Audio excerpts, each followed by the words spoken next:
مولاي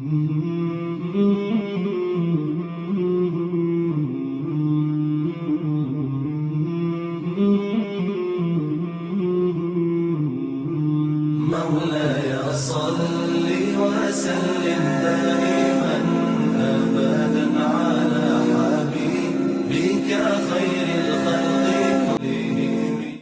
آپ صلی اللہ علیہ وآلہ وسلم نے وحی کے رک جانے کے زمانے کے حالات بیان فرماتے ہوئے کہا کہ ایک روز میں چلا جا رہا تھا کہ اچانک میں نے آسمان کی طرف ایک آواز سنی اور میں نے اپنا سر آسمان کی طرف اٹھایا۔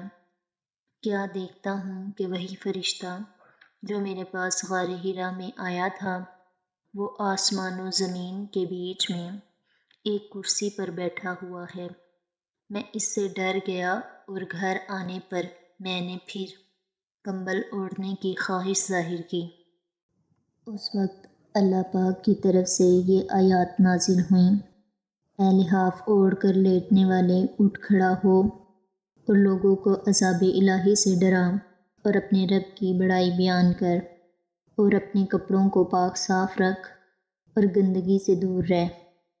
اس کے بعد وحی تیزی کے ساتھ پے در پے آنے لگی۔